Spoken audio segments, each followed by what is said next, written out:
les mitzvot et l'antidépresseur.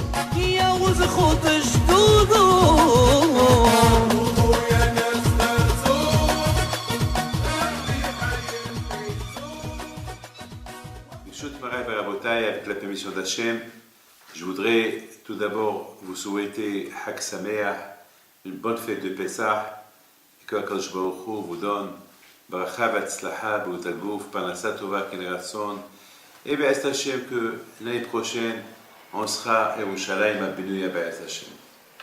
Maintenant, ce que nous allons essayer de comprendre, on va essayer de comprendre beaucoup de choses en global. Première chose, on va essayer de comprendre pourquoi Shabbat Hagadol. Le Shabbat Hagadol, c'est un Shabbat qui est très spécial. Vraiment, on l'appelle le grand Shabbat. C'est quoi la raison pourquoi on l'appelle le grand Shabbat? Le Shabbat qui précède Pesach, il s'appelle Shabbat Hagadol. Alors, il faut savoir que à Rosh Hashanah, il y a le Shabbat qui est entre Rosh Hashanah et Kippour, il s'appelle Shabbat Teshuvah, le Shabbat de la Teshuvah. On comprend, c'est compréhensible que c'est le Shabbat de la Teshuvah, donc c'est un Shabbat important. Avant Kippour, on se prépare ce Shabbat-là parce qu'on sait très bien, lorsqu'on respecte le Shabbat, le bon Dieu nous pardonne les fautes. Donc, le fait de bien faire le Shabbat Teshuvah, alors, et en plus, Shabbat, c'est aussi les lettres de Teshuvah. Donc, on comprend que ça nous aide, lorsqu'on fait bien le Shabbat Teshuvah, ça nous aide un peu à bien se préparer pour Kippour, pour que Hachem puisse nous pardonner vraiment le jour de Kippour. Mais Shabbat Hagadol, je ne comprends pas pourquoi on l'appelle, je ne sais pas, c'est quoi la raison pourquoi on fait Shabbat Hagadol? Bon, les Hachamim, ils disent parce qu'il y avait des miracles. Alors, moi je pense que pendant les 10 plaies que Hachem a données aux Égyptiens, il n'y avait que des miracles. Il n'y avait que des miracles. Et on ne fait rien de spécial pour eux. On n'a pas fait un jour spécial pour la plaie de Dam, les Tzfardéa, Kinim, Arouf. Non. Lorsque Hachem a donné la plaie de Hosher, l'obscurité, non. C'est les 10 plaies,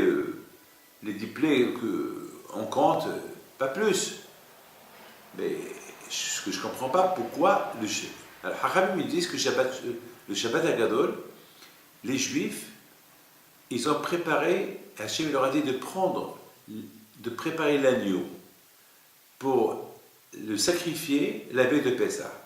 Et à l'époque, l'agneau c'était le dieu égyptien. Les Égyptiens, ils vénéraient les agneaux. Ils vénéraient beaucoup les brebis, les agneaux, les moutons. Alors imaginez-vous que les Juifs, ils vont prendre devant l'Égyptien leur Dieu et ils vont lui demander, dis-moi, qu'est-ce que vous faites? Pourquoi chaque Juif il passe avec son agneau? Et les Juifs ils vont répondre, bientôt Hachem il a dit qu'on le prend pour l'égorger. Les Hachamim ils disent que l'Égyptien il s'est énervé tellement qu'ils s'énervaient jusqu'à que leurs dents ils tombaient de leur bouche. Tellement, ils se mordaient la bouche, ils se mordaient la langue, ils se mordaient leurs mains, ils n'arrivaient pas à toucher les Juifs. Donc ça s'appelle Shabbat Hagadol. C'était le grand miracle. Le grand miracle qui s'est passé ce Shabbat-là, c'était un miracle spectaculaire que les Égyptiens ne pouvaient pas toucher les Juifs. Et là, les Juifs, ils ont compris, il y a une main, il y a une force divine qui les protège. Là, ils ont compris que le Dieu égyptien, il est nul, il n'est rien du tout. Là, quand je vais l'a prouvé aux Juifs, voilà, ce Dieu que les Égyptiens ils vénèrent, voilà, il est caduc, il est nul, il n'est rien du tout. Et voilà, je vous prouve que c'est moi le bon Dieu. Voilà, ils veulent vous tuer, ils n'arrivent pas à vous tuer. Alors, Hachamim dit, c'est pour ça qu'il s'appelle Shabbat Hagadol. Mais quand même, ma question est encore plus profonde. Besséder, d'accord, mais pourquoi il s'appelle Gadol? Pourquoi il s'appelle le grand Shabbat? Qu'on l'appelle le Shabbat du sacrifice, par exemple. Shabbat à Korban, le Shabbat du sacrifice. Ça veut dire que ce Shabbat-là, les Juifs, ils ont pris l'agneau qu'ils devaient sacrifier quelques jours plus tard. D'accord? c'est compréhensible. Mais pourquoi on l'appelle le grand Shabbat? Le grand Shabbat. Alors, il y a certains Hakamim qui veulent nous dire que pourquoi ça s'appelle Shabbat Hagadol? À cause du miracle que je viens de vous dire. Il y a ceux qui disent que on l'appelle Shabbat Hagadol à cause du... Parce que le rabbin, le Shabbat qui précède Pessah, eh ben, il donne beaucoup de cours. C'est pour ça qu'il s'appelle le grand Shabbat, parce que les gens veulent poser des questions pour le Pessah, et il fait beaucoup de cours. C'est pour ça que tout ce qu'il a dans le cœur, il va le dire. Le rabbin, il va beaucoup parler de ce Shabbat-là. Il va expliquer comme moi hier, par exemple, le Shabbat Hagadol à Paris, j'ai fait beaucoup de cours. J'ai fait pour les femmes, j'ai fait pour plein de cours, plein de cours. Même que au-delà de mes limites, j'ai donné des cours. Donc c'est pour ça qu'on appelle le Shabbat où on parle beaucoup. Ce grand Shabbat qu'en général le rabbin, s'il a l'habitude de parler un quart d'heure, là il va parler 1 heure, si le rabbin a besoin. Mais quand même, ça n'explique pas pourquoi on l'appelle Shabbat Hagadol. Alors, j'ai pensé, j'ai dit que peut-être, pourquoi on l'appelle Shabbat Hagadol?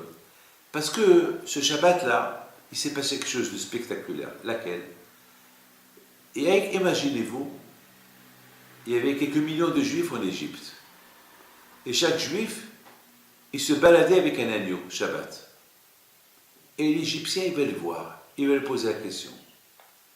Et puis le juif, il va le répondre, naïvement. Le bon Dieu m'a demandé de le sacrifier la veille de notre délivrance de l'Égypte. L'Égyptien lui dit, mais tu vas égorger mon Dieu? Tu vas tuer mon Dieu? Et l'autre lui dit, le juif lui dit, c'est le bon Dieu qui me l'a dit. Si ton Dieu a un problème, alors qu'il va chez mon Dieu, et ils se disputent entre eux. Voilà. Monsieur l'Égyptien, si tu as un problème avec mon Dieu, alors voilà, allez-y, battez-vous contre lui. Là, cette réponse-là, elle était tellement dure à accepter que l'Égyptien, d'un moment, il veut sauter sur le Juif, le dévorer, le tuer, le massacrer, parce qu'il ose lui parler de cette façon. Et d'autre côté, le Juif, l'Égyptien, il se sentait impuissant devant ce Juif-là, qu'il est en train de traîner à la corde au cou de l'agneau, il le traîne chez lui à la maison. Et puis, il va courir derrière lui, il va tomber, il va se paralyser. C'est la raison pour laquelle on l'appelle le Shabbat Hagadol, le Shabbat des conversations. Que chacun, il n'arrêtait pas de parler. C'est un Shabbat que chaque juif, il racontait son histoire. Et tout le monde, tu sais ce qui m'est arrivé avec mon patron? Et je lui dis, quoi? Mon patron, presque il a sauté sur moi pour me tuer parce que je traînais son Dieu. Et il n'arrivait pas. Et après, c'était son frère. Après, c'était son cousin. Jusqu'à ce que je suis arrivé chez moi, je l'ai vu des miracles. Donc ce juif-là, il va raconter à d'autres. Et d'autres, ils vont raconter. Donc ça parlait toute la journée, ça parlait. Donc c'est devenu le Shabbat Hagadol, le Shabbat des conversations. Ça n'arrête pas de... Chacun parlait du miracle qu'il a vécu. Le miracle. C'est la raison pour qu'on l'appelle Shabbat Hagadol. Voilà en résumé pourquoi on appelle ce Shabbat Shabbat Hagadol. Mais là, j'ai une grande question. J'ai une question immense. D'après ce que je suis en train de vous décrire, Shabbat Hagadol, c'était vraiment le gros miracle. Vraiment. Pourquoi? Parce que là, les Juifs, devant les Égyptiens, ils les ont affrontés. Chose qu'ils n'ont pas fait pendant 430 ans. Je répète, 430 ans d'esclavage, le Juif ne pouvait pas regarder en face l'Égyptien. Et là, non seulement qu'il le regarde en face, il le répond, il se révolte contre lui. Et là, c'était... En plus, il prend son Dieu, il l'attache au pied du lit, il le traîne avec une corde, et l'Égyptien ne pouvait rien faire. Ça, c'est vraiment... C'était... Parce que maintenant, les Juifs, ils ont vu des miracles. Ils ont vu comment le bon Dieu, il frappe l'Égyptien. Mais là, c'est eux qui frappent l'Égyptien. Là, c'est plus c'est Hachem qui frappe l'Égyptien. Là, c'est eux-mêmes. Et comment eux, ils frappent l'Égyptien? En traitant leur Dieu de cette façon-là. Horrible. Donc c'était vraiment un grand miracle et ça mérite de l'appeler Shabbat Hagadol. Le grand Shabbat, le Shabbat des conversations, le Shabbat que chacun ait raconté son propre miracle. Donc déjà un miracle extraordinaire, un miracle particulier qui s'est passé avec chaque juif en individu. Ce n'était pas un miracle collectif, un miracle que chaque juif il a vécu. Donc chacun y raconté à ses enfants. Déjà, on n'a pas encore parlé du miracle de la sortie de l'Égypte. Maintenant, on parle du miracle personnel que chacun il a vécu avec l'Égypte, en Égypte, avec l'Égyptien. Maintenant, j'ai une grande question. Un miracle comme celui-là, il mérite qu'on lui fait une fête. Il mérite qu'on lui fait une fête. Ça mérite qu'on devait donner un jour de fête. Non, c'est pas qu'il l'appelait Shabbat Hagadol, le grand Shabbat. Non, ça mérite que Hachem, quand par exemple, il y avait on fait la fête de Sukkot par rapport au miracle que Hachem nous a protégés pendant 40 ans dans le désert avec les 7 nuées. Ben, il y a la fête de Pessah qui nous a libérés. Mais je pense qu'on aurait dû aussi, Hachem aurait dû aussi nous donner un jour de fête, le Shabbat Hagadol, on aurait dû le fêter comme une fête. Une fête parce que c'est... Écoutez, pour Purim, Hamé voulait tuer les Juifs, on fait une fête. Parce qu'il n'a pas réussi à les tuer. Et là, on a provoqué les Égyptiens, ce fameux Shabbat Hagadol, on les a provoqués, on les a énervés, on les a mis à bout, à tel point qu'ils étaient prêts de nous tuer, et là, le bon Dieu nous a sauvés. Et bien, là, vraiment, c'est une mort certaine. D'après nos sages, les Égyptiens se sont réunis pour tuer les Juifs, et Akadosh Baruch Hu les a rendus impuissants. Donc, ça mérite, pour moi, le miracle du Shabbat Hagadol, ça mérite de le comparer comme le miracle de Purim. Donc on devait faire une fête. Pourquoi on ne fait pas de fête? Pourquoi? Presque tous les Juifs ont été tués. Et Hachem a fait un grand miracle. Maintenant, ce que j'ai encore une autre question. Vous savez que dans la plaie de Makat Rocher, lorsque Hachem a envoyé l'obscurité chez l'Égyptien, ce soir là-bas, tous les Rechaïm, tous les Juifs qui étaient Rechaïm, tous les Juifs qui n'ont pas voulu quitter l'Égypte, ils sont morts. Ils sont morts. Maintenant, j'ai une grande question. Comment ces Juifs-là, avec tous les miracles qu'ils ont vus, ils ont vu 8 plaies, ils savaient qu'il allait avoir la plaie de l'obscurité, qui va précéder la dernière plaie de Makat Bechorot. Ils ont vu ils ont eu des miracles. Et ils ont vu qu'Akadosh Baruch Hu, de tous les coups que les Égyptiens ont reçus, le bon Dieu les a épargnés. Ils ont vu comment Pharaon il a peur des bénis Israël. Et eux, ils n'ont pas eu peur. Ils ont décidé de rester en Égypte. Mais attends, mais c'était quoi leur idée? Mais ils vont rester en Égypte faire quoi? Faire quoi? Qu'est-ce qu'ils vont faire en Égypte? Alors que les Juifs ont quitté pour recevoir la Torah. Le but de la sortie d'Égypte, c'est pour recevoir la Torah. Et eux, s'ils restent en Égypte, ils n'ont pas peur que le bon Dieu les tue. Et comment ils sont restés? Comment ils ont eu l'audace de rester en Égypte? Effectivement, le bon Dieu les a tués ce soir là-bas. Il y a ceux qui disent que presque 95% des Juifs sont morts ce soir là-bas.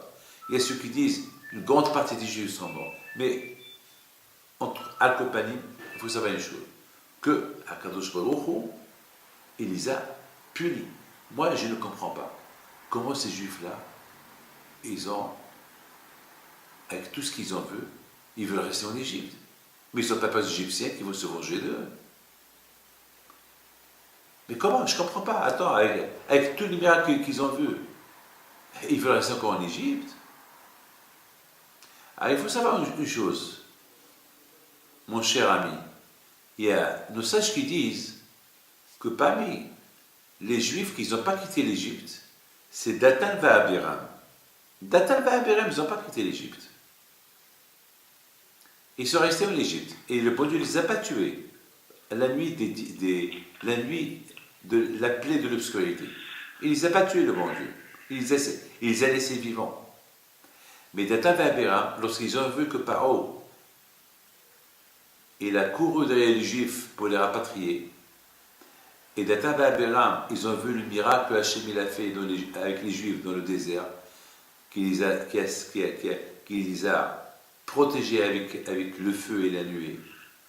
Là, Datan et Abiram, ils ont compris qui est Hachem. Ils ont fait une grande teshuva et ils ont été tirés par comment ça s'appelle, quand Hachem il a ouvert une porte dans les nuées, ils sont rentrés chez les Juifs. Mes amis, mon fils, je ne comprends pas. Ouais, maintenant, nous avons 3 questions. Vous avez compris les questions, oui ou pas? Allô? Oui. Vous avez compris les questions? Oui. Ah, maintenant, les questions, ils sont énormes. Ils sont spectaculaires, les questions.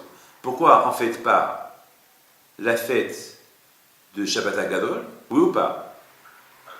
Pourquoi on ne la fête pas? Pour moi, je compare Shabbat HaGadol comme Haman qui a voulu tuer les Juifs. Il n'est pas réussi à les tuer. C'est un grand nez. Et on ne le fête pas. On ne le fête pas. On parle, on l'appelle Shabbat HaGadol par rapport au miracle. Mais non, par rapport au miracle, on devait faire une fête. La Torah devait le rendre une fête. Première question. Deuxième question, comment est-ce possible que les Juifs, ils n'ont pas voulu quitter l'Égypte? Il y a une grosse partie des Juifs qui n'ont pas voulu quitter l'Égypte. Alors le bon Dieu les a tués pendant l'obscurité pour ne pas que comme ça, entre-temps, les Juifs vont les enterrer en cachette, pour ne pas que les Égyptiens ils vont dire « Ah, vos frères juifs aussi, ils ont été tués. » Et la troisième question, Datan et Abiram, je ne comprends pas. Pourquoi le bon Dieu ne les a pas tués? Eux aussi, ils étaient Réchaïm. Ah, mes amis, mon fils, je voudrais te dire quelque chose. Je vais te raconter quelque chose pour permettre de t'expliquer c'est quoi le kouah de la Torah. C'est quoi le kouah de la Torah? Il faut savoir, le kouah de la Torah, il est spectaculaire. Il faut savoir une chose, que il y avait des grands tzadikim à l'époque, des Tanaïm, à l'époque de la Gemara, comme Rabbi Akiva, qui n'a pas vu sa femme 22 ans. Et si vous voyez un peu les histoires dans la Gemara, tellement qu'ils aimaient la Torah, que beaucoup des fois, par exemple, il y avait un monsieur qui allait étudier la Torah chez son rabbin, mais ça lui prenait 6 mois pour aller, il reste avec lui 1 jour pour étudier la Torah, et 6 jours et 6 mois pour retourner chez lui. Vous vous rendez compte? Ça veut dire, il va pour étudier la Torah, ça lui prend, c'est de la folie, pour aller étudier 1 jour, ça lui prend 6 mois pour aller, et 6 mois pour retourner, pour étudier 1 jour. C'est tellement qu'ils aimaient la Torah. Il y avait une fois un rave que lorsqu'il s'est marié, son père lui dit « Mon fils, mais toi tu t'es marié, mais toi tu vas retourner à la yeshiva, tu vas étudier là-bas 6 ans, et après 6 ans tu retournes. » Et il est retourné après 3 ans, le jeu de Kippour. Son fils lui dit « Qu'est-ce que tu fais là ?» Son père lui dit « Qu'est-ce que tu fais là ?» Mais je t'ai dit de venir après 6 ans. Je dis « Papa, ça fait 3 ans que je ne t'ai pas vu, j'ai pas vu ma femme, j'ai vu personne. Je viens que pour Kippour. C'est pas un jour de vacances, c'est Kippour. » Il lui dit « Mais je t'ai dit 6 ans, tu retournes. Maintenant, je ne peux pas te renvoyer passer Kippour. » Mais il a crié. Aujourd'hui, mon fils, les gens, les chevaux d'aujourd'hui, chaque 2 semaines, ils vont partir voir leurs parents. Un jour, c'était pas comme ça. Tellement qu'ils aimaient la Torah, qu'ils vont rester étudier la Torah des années sans voir leurs parents. Vous savez qu'une fois, il y avait Rabba, un grand tzaddik, Rabba, il était en train d'étudier la Torah, il ne s'est pas rendu compte, jusqu'à qu'il ait mis son doigt sous son pied, il a commencé à serrer son pied contre son doigt jusqu'à ce que le sang a commencé à couler. Il ne s'est même pas rendu compte que le sang coulait de son doigt. On raconte que Rabbi Shimon bar Yochai aussi s'est marié pendant les 7 jours de Shabbat Brachot.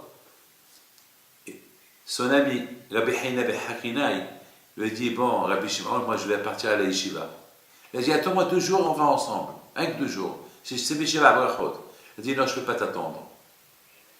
Je ne peux pas t'attendre, il lui dit. Vous vous rendez compte? Vous vous rendez compte? Vous vous rendez compte? Rabbi Shimon il se marie, déjà, il attend que Shabbat Brachot pour aller à l'Yeshiva. Ça, c'est le kouach de la Torah. Ça, c'est comme ça, ils aimaient la Torah. Ils aimaient la Torah de cette façon-là. Il y a Rav Prida. Rav Prida, il avait un élève que pour qu'il comprenne son étude, il fallait qu'il lui répète 400 fois. Et un jour, il lui a répété 400 fois. Et Rav Prida lui dit alors, tu as retenu? Il dit non, je n'ai pas retenu assez parce que j'ai vu que tu étais un peu pressé pour partir, donc je n'étais pas concentré. Alors Rav Prida, alav shalom, au lieu de lui crier, au lieu de lui dire ben, c'est ton problème, je ne peux pas répéter encore 400 fois, il dit mon fils, alors assis-toi, je vais te répéter encore 400 fois et concentre-toi dans l'étude. Voilà comment ils étaient hachamim. Ta'mu okidov Hashem. Ta'mu okidov Hashem. Celui qui goûte, c'est quoi la Torah? Il ne peut plus s'en passer de la Torah. Celui qui la goûte, comme l'argent. Celui qui a goûté l'argent, il ne peut pas s'en passer là. C'est la raison pourquoi le bon Dieu il a donné le goût à l'argent. Parce que Hachem, il a voulu que l'être humain, pour comparer l'amour de la Torah à l'amour. Mon grand-père, Rabbi Shopito alav shalom, tous ses livres, il les a appelés Kesef, Kesef, Kesef. Chaque livre, il lui a donné le nom argent, argent, argent, argent. Il lui a posé une question, pourquoi tu as appelé tes livres Kesef? Il leur a dit de la même façon qu'on ne peut pas vivre sans l'argent, comme ça on ne peut pas vivre sans la Torah. De la même façon que l'argent c'est important, que l'argent on l'aime, c'est normal qu'on l'aime, eh ben, il faut aussi aimer la Torah. Et une fois j'ai expliqué, c'est la raison pourquoi il a fait que l'être humain, il aime l'or, les diamants, l'argent, pour que quelque part, il réfléchisse un peu, mais tout ça je ne peux pas le prendre avec moi un jour. Ce que je vais prendre avec moi un jour, c'est quelque chose de ça, quelque chose de réel, et c'est quelque chose de réel, c'est la Torah. Mais je ne connais pas c'est quoi la Torah, alors étudie-la. Un enfant qui ne connaît pas la valeur de l'argent, tu peux lui donner de l'argent, il va le jeter. Mais une fois qu'il connaît la valeur de l'argent, il ne va plus le jeter. Et bien de même la Torah. Une fois que tu connais la valeur de la Torah, tu ne vas plus la jeter, tu vas vivre avec. Et je vous donne un parole d'honneur. Que parfois, je passe des nuits entières à étudier, et j'ai envie d'arrêter parce que je vais aller au lit, et je me dis, allez David, allez, tu vas dormir, demain soir tu vas dormir bien. Allez, et c'est comme ça, je me console avec demain soir je vais dormir. Parce qu'une fois qu'on commence à étudier la Torah, on ne peut pas s'en passer de la Torah. Vous savez, je vais vous dire quelque chose. J'ai quelqu'un que je connais très très bien, à Marseille. Ce quelqu'un-là, il a fait un grave accident. Il était en train d'aller à la mort, lui et sa femme. Je suis parti les voir, et ils étaient contents de me voir, mais grâce à Dieu, ils n'étaient pas en danger. Ils m'ont dit, Rabbi David, on a vu la mort. Mettons, on apprécie la vie. Mettons, on apprécie le bon Dieu. Mettons, on comprend Akadosh Baruch Hu. On adore le bon Dieu. Aïe, aïe, aïe. On a vu la mort et Hachem, il a fait avec nous un grand miracle. Donc, j'étais content de les entendre. Mais vous savez quoi? Quelque temps plus tard, je les ai vus. Il était sans qu'ils passent. Et elle était mal habillée. Et ils étaient en train de manger du long caché là. Je leur ai dit, mais c'est quoi ça? Mais je vous ai vu une fois, après l'accident, et vous m'avez dit qu'il n'y a pas que Hachem, et maintenant vous allez faire tous les efforts pour être proche d'Hachem. Et c'est ça le remerciement d'Hachem. Ils se sont dit, ah, si Dieu veut, un jour on va s'arranger. Voilà la réponse. Un jour on va s'arranger. Alors qu'est-ce que se pose? Qu'est-ce qui s'est passé avant et qu'est-ce qui s'est passé maintenant? Comment avant, ils n'étaient pas religieux, ils ont fait un accident. A priori, ils ont décidé de devenir super religieux, et après, ils seront devenus pires qu'avant. C'est quoi le secret? Vous m'avez compris? Alors, c'est quoi le secret? Le secret, pour apprécier Hachem, il faut étudier la Torah. C'est tout. Écoutez, t'as faim, tu vas manger. Tu ne manges pas, tu perds à la faim, tu perds l'appétit. Il y a beaucoup de gens, ils ont faim, ils ne mangent pas, ils veulent faire la grève de la faim. Après, ils perdent l'appétit, c'est fini. T'as faim, tu vois un miracle, le bon Dieu, maintenant, il te donne la fin de la émouna, la fin de la croyance. Va étudier. Va étudier. Le fait qu'ils n'ont pas été étudiés, même à quelques cours de Torah, c'est fini. C'est fini. Bien sûr, mes amis, il faut savoir une chose. On peut voir beaucoup de miracles. S'il n'y a pas d'études, s'il n'y a pas de limoud, s'il n'y a pas d'études de Torah, aïe aïe aïe. La Torah, c'est la chotemet, c'est la signature. Jamais on pourra apprécier Dieu et les miracles. Et les miracles, ils risquent de s'oublier et même de le banaliser. Voilà. Il faut beaucoup de misérot nefesh, il faut beaucoup de sacrifices dans l'étude de la Torah et l'accomplissement des mitzvot. Vous savez, mon fils, HaKadosh Baruch Hu, il ne peut pas apporter une épreuve sur quelqu'un qui ne peut pas la surmonter. Il ne peut pas. HaKadosh Baruch Hu, si tu apportes une épreuve, c'est que tu sais, HaKadosh Baruch Hu connaît tes forces. Il sait que tu peux la surmonter. Il ne va pas t'apporter une épreuve que tu ne veux pas surmonter. Ah, maintenant, on va essayer de comprendre un peu nos questions. HaKadosh Baruch Hu, il a fait au Bnei Israël, en Égypte, des miracles, au-delà de la nature. Pour qu'eux, ils vont croire en lui. Ça a pris 1 an de miracle. 1 an. Et Hachem, pendant 1 an, Hachem, il a humilié Paro. Ce Paro qui se prenait pour un Dieu. Hachem, il a donné aux Juifs la richesse, la gloire, le kavod, avant qu'ils ont quitté l'Égypte. Et les Juifs, ils savent que tout cet honneur que le bon Dieu leur fait, parce que ils vont sortir de l'Égypte et accepter la Torah. Et qu'est-ce que tu crois? Tu crois que le bon Dieu n'a rien à faire? Tu crois que le bon Dieu, il nous donne des cadeaux gratuits? Non. Tout ce que Hachem est en train de faire en Égypte pour les Bnei Israël, c'est parce que c'est pour que les Bnei Israël ils sachent tout ce que je fais pour vous là, pour que vous deveniez mes serviteurs avec la Torah que je vous donne. Ça veut dire que les Juifs, ils étaient conscients, et ils étaient conscients que sans la Torah, ils ne vont pas quitter l'Égypte. C'était la condition. Et chaque Juif le savait. Chaque Juif, il le savait. Et Moshe Rabbeinu leur a répété, la Géoula, la délivrance, elle ne va pas venir comme ça. Cette délivrance uniquement pour but de devenir les serviteurs d'Hachem et recevoir la Torah. Et ils le savent très bien. Et d'ailleurs, Hachem leur a donné quelques mitzvot en Égypte avant de quitter. Il leur a donné le Korban Pessah, le sacrifice de Pessah, il leur a donné la Brit Mila, manger la matzah, ne pas manger le Hametz, faire la Bdikat Hametz, le respect de Shabbat, pas mal de mitzvot que je leur a donné avant qu'ils ont quitté l'Égypte. Pour qu'ils sachent que c'est ça. Et vous savez que Shabbat, c'est pas. D'ailleurs, ce Shabbat Agadol, on peut aussi dire ce Shabbat Agadol. Pourquoi le Shabbat Agadol? Parce que le Shabbat Agadol, c'est le Shabbat qu'ils ont respecté le mieux de tous les Shabbatot qu'ils ont passés en Égypte. C'était le dernier Shabbat en Égypte. Donc il s'appelle Shabbat Agadol. Alors, mes amis, avec tout ça, il s'est passé un drame. Ils ont préféré rester en Égypte, avec une arrogance. C'est la raison pourquoi je les a tués en Égypte. Parce qu'ils veulent continuer à aller derrière l'obscurité, et pas derrière la lumière. Alors, c'est vraiment ceux-là qui ont voulu quitter l'Égypte pour aller recevoir la Torah. Alors, c'est écrit qu'il y avait, pendant l'obscurité, il y avait la lumière. Ils voyaient à travers l'obscurité. Ils voyaient la lumière hors Shabbat Torah. Cette Torah qu'ils vont recevoir, elle leur a éclairé pendant l'obscurité. Cette Torah qu'ils vont recevoir dans le futur, elle leur a éclairé la vie.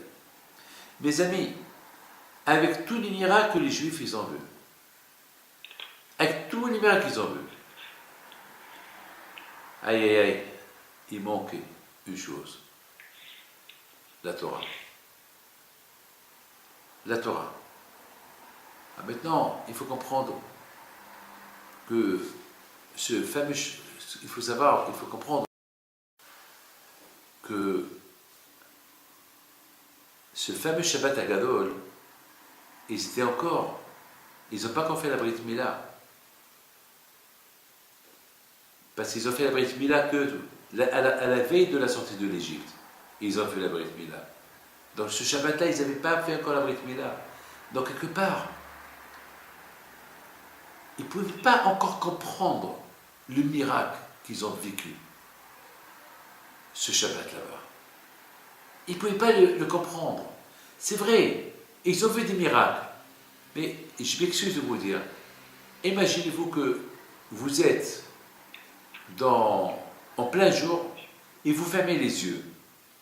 Si vous fermez les yeux, vous n'allez rien voir. Et pourtant, tu peux voir. Et pourtant, tu n'es pas aveugle. Mais tes yeux sont fermés. Les Bnei Israël leur manquait la Torah. Pour apprécier vraiment les vrais miracles que le bon Dieu leur a fait, il fallait la Torah. Et tant qu'ils n'ont pas encore reçu la Torah, malheureusement, il y avait encore, ils étaient loin de comprendre. Et c'est la raison pour laquelle je pense qu'on ne fait pas, il n'y a pas de fête le jour du Shabbat Hagadol. Pourquoi on ne fait pas de fête? Parce que ils ne pouvaient pas apprécier. Ils ne pouvaient pas apprécier le miracle qu'ils ont vu. Donc bien sûr, tu vas me dire, mais ce n'est pas de leur faute. C'est vrai, ce n'est pas de leur faute. Mais tellement que le bon Dieu leur a donné des mitzvot, et tellement que le bon Dieu, leur a fait 10 miracles, au-delà de la nature, ça pouvait suffire pour comprendre au moins un peu. Il y a certains qui ne veulent rien comprendre. Ils sont restés en Égypte, ils n'ont pas voulu quitter. Et ceux qui ont commencé à comprendre, ils ont compris qu'il y a eu un miracle quand même, mais pas à 100%. Pas à 100%. Uniquement une fois qu'ils ont fait la Brit Mila, écoute bien, la veille de Pessah, et ils ont égorgé le Corban Pessah. Aïe aïe, ils ont pris le sang du Corban Pessah et l'ont mis à la porte. Et les Égyptiens, ils voyaient le sang. Mais toi, l'Égyptien, ils ne voyaient plus que tu es en train de traîner leur Dieu. Là, ils voient qu'ils l'ont égorgé. Là, ils voient le sang de leur Dieu en face, accroché dans le mur. Et là, les Juifs, ils ont compris. Ils ont compris le miracle. Entre-temps, c'était la fête.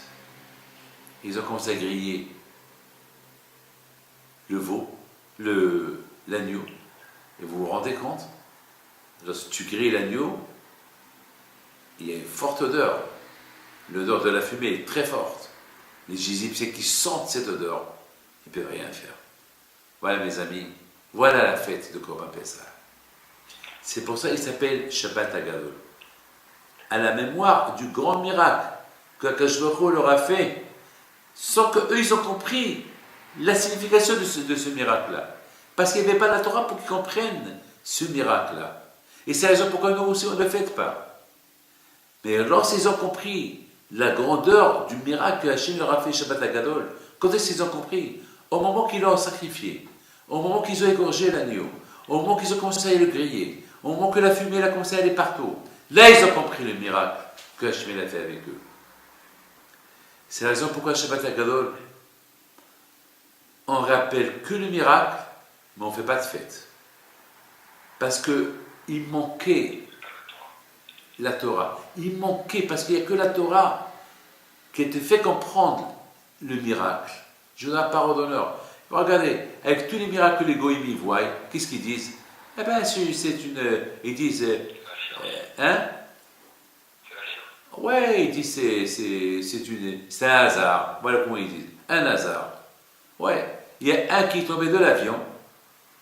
Mamash est tombé de l'avion. Il n'est pas mort. C'est de la folie. Attends, bon là, c'est de la folie. Il est tombé sur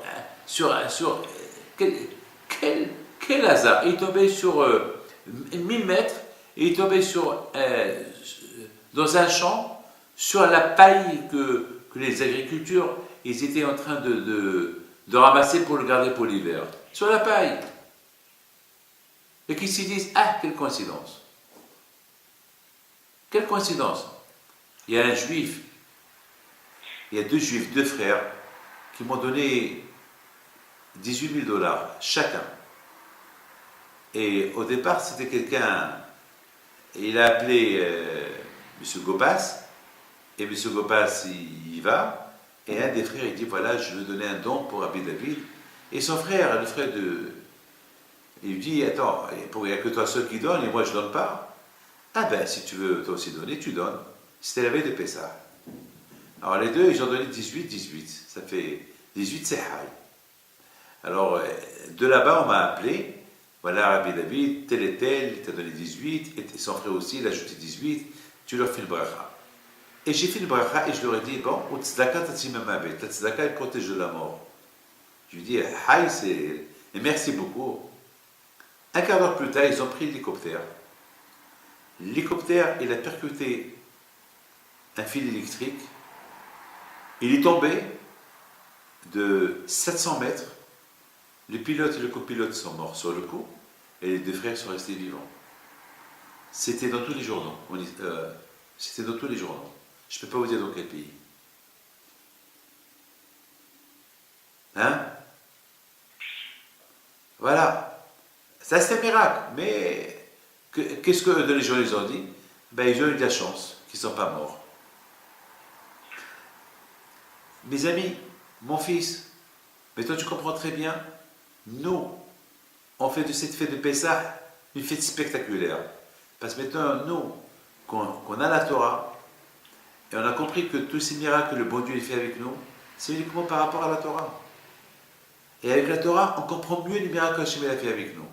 C'est la raison pourquoi tous ces miracles que le bon Dieu a fait avec les Juifs en Égypte, avant qu'ils aient reçu la Torah, on ne fait pas, on les rend pas comme une fête. On fait uniquement la fête de Pessah. Pourquoi la fête de Pessah? Parce qu'entre-temps, qu'on fait la fête de Pessah, ils ont reçu beaucoup de mitzvot.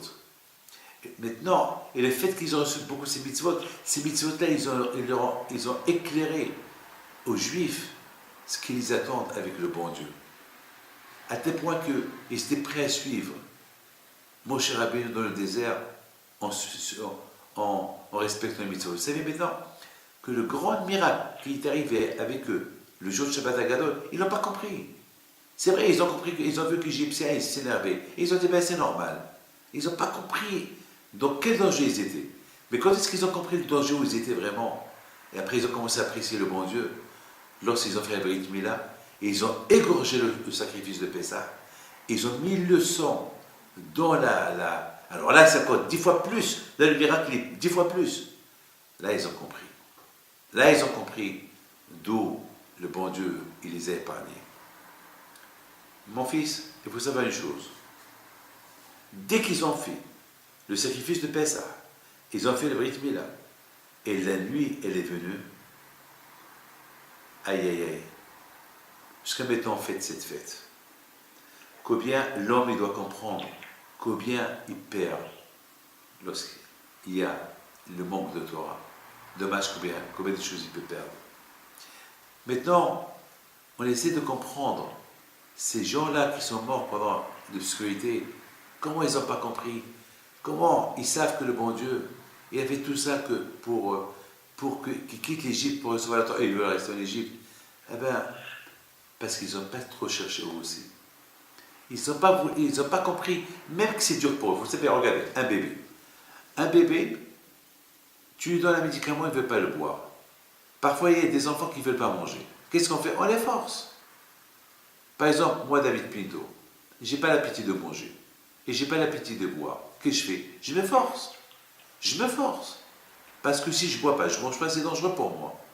Là aussi, ils ont dû s'efforcer, c'est vrai. Ils n'ont pas encore la Torah, mais c'est vrai. Mais qu'ils s'efforcent au moins de penser tout ce que le bon Dieu fait pour moi, il ne le fait pas uniquement pour la condition que je vais recevoir la Torah. Au moins qu'ils pensent ça, et qu'ils s'efforcent à penser ça. Non. Non. Alors quoi? Non. Tu t'efforces à aimer l'argent, et tu ne t'efforces pas à aimer la Torah, que grâce à la Torah que tu vas recevoir, tu as reçu tout cet argent-là. C'est pas logique, c'est pas normal. C'est pas logique, c'est pas normal. Mon fils, je voudrais vous dire quelque chose. Il y a une chose que chacun de nous doit savoir. Et là, vous allez beaucoup aimer ça.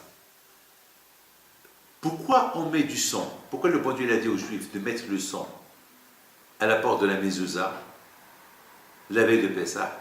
Vous savez pourquoi? Hein? Alors, la raison pourquoi? Parce qu'Hachem il a dit comme ça, alors je vois le sang, je vais sauter ta maison.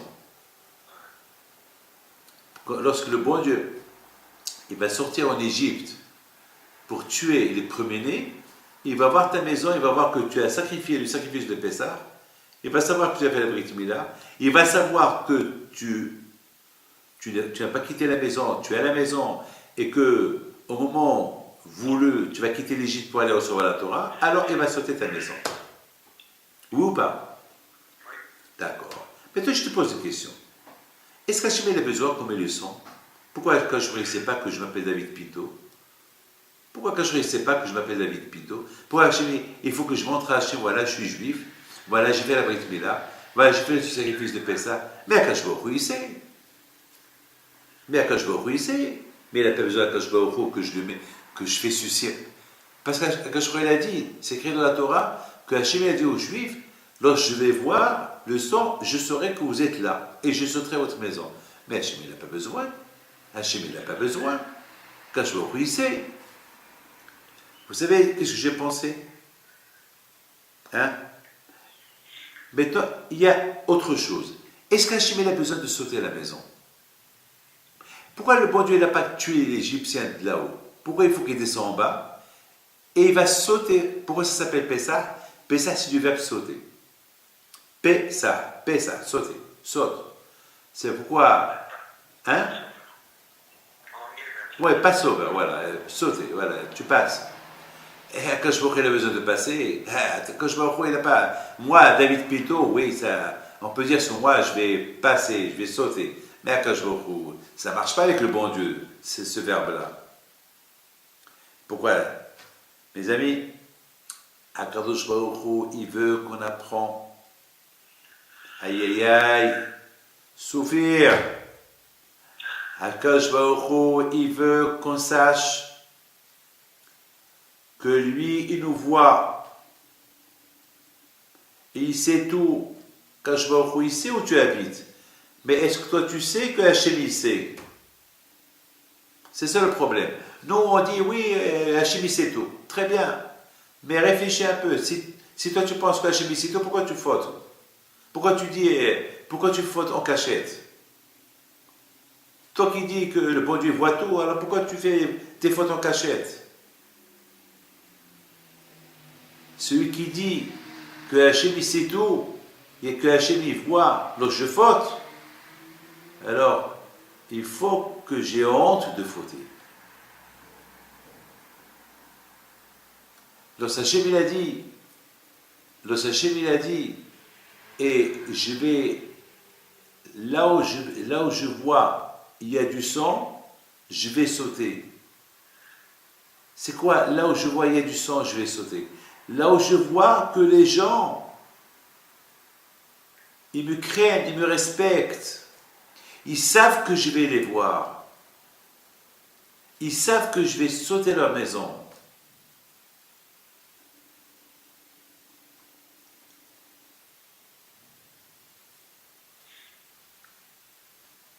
Combien, mes amis, combien de fois, malheureusement, ça arrive, les bonnes choses, on les saute, on ne les fait pas. Et les mauvaises choses, on les approche, on les fait. Eh bien, il faut apprendre de Akadosh Baruch Hu.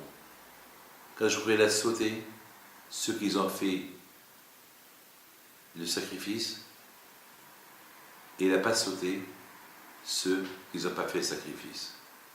C'est des choses que Hachem veut qu'on apprend. Hachem veut que nous on sache que lui il voit. Pour des fois on dit ouais Hachem il voit. Mais alors dis-moi pourquoi tu fautes? C'est que tu parles. Celui Bémet qui dit Hachem il voit, c'est que puisque il voit, il ne va jamais fauter. Je voudrais maintenant te raconter une super histoire. Une super histoire. Il y avait une fois un grand tzaddik qui s'appelle le Natsiv. Et ce tzaddik-là, il a fait une fois une fête. Une fête.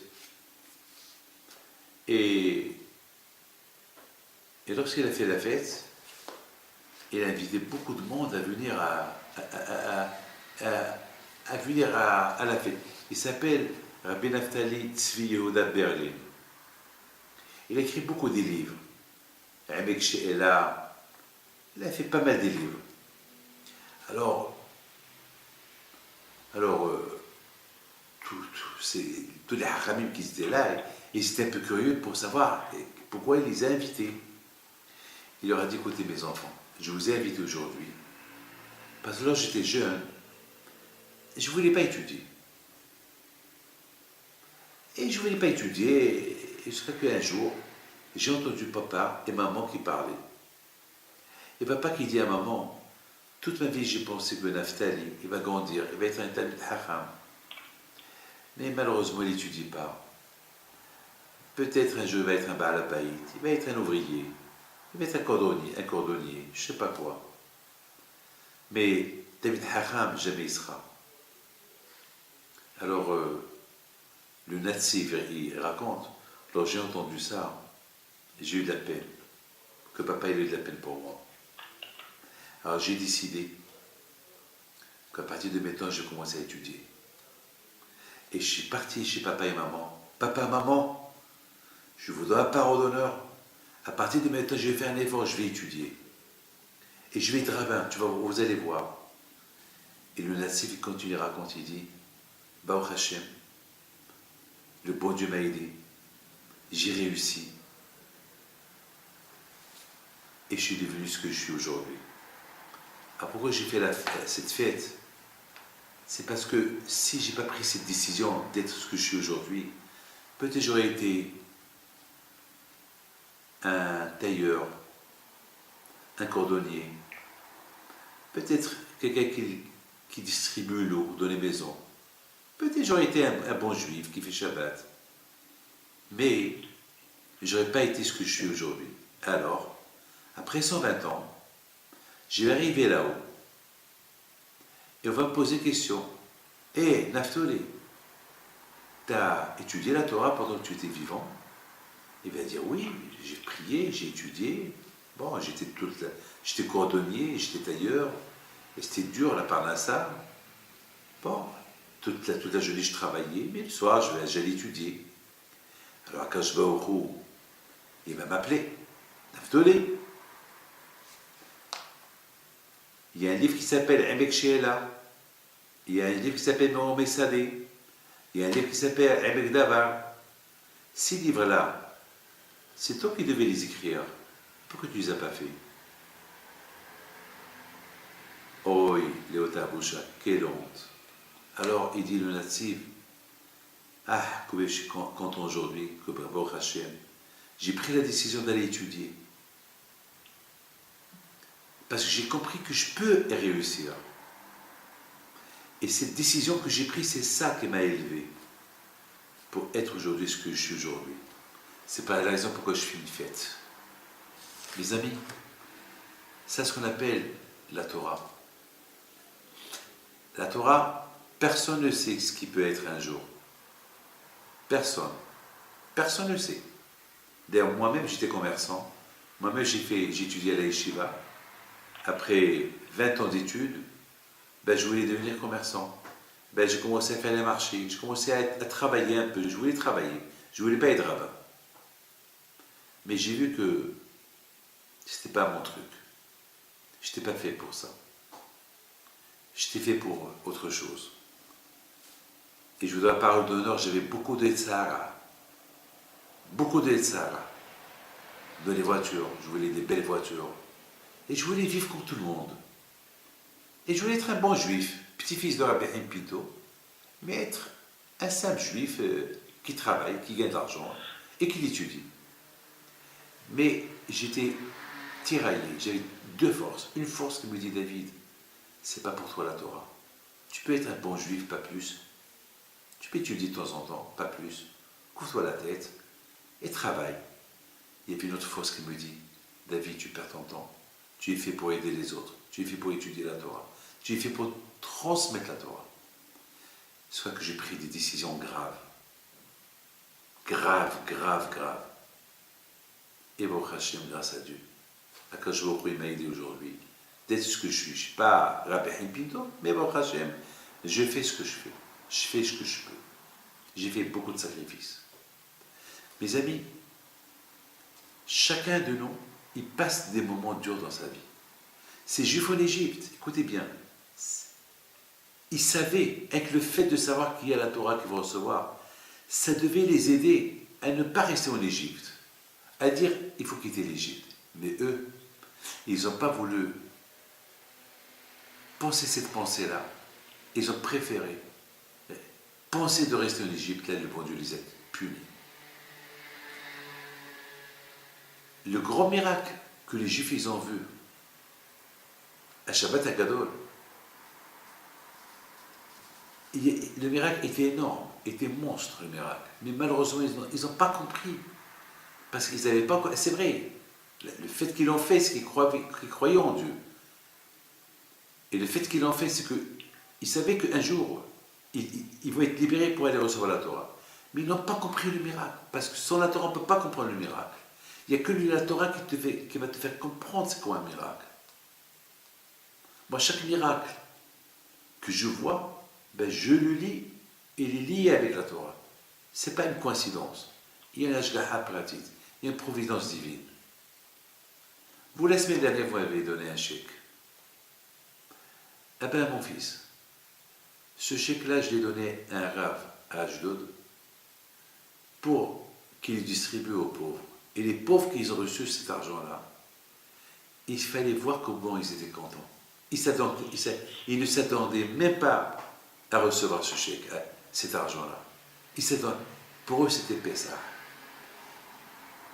Parce qu'ils étaient en train d'étudier la Torah. Le kouah, le zéro de la Torah, il a fait que ce rabbin-là, il a pensé rien à ces gens-là qui donnaient. Datan Vabiram, Hachem ne les a pas tués pendant l'obscurité. Alors qu'eux aussi, ils n'ont pas voulu quitter l'Égypte. Et non seulement ils n'ont pas quitté l'Égypte après la dernière plaie, ils voient les Juifs quitter l'Égypte, eux ils restent en Égypte. Pour te dire combien ils étaient têtus. Ils étaient loin d'imaginer, de penser à la Torah. Ah même, Datan, Véabiram, vous êtes fous ou quoi? Vous croyez que le bon Dieu, il vous donne des cadeaux comme ça?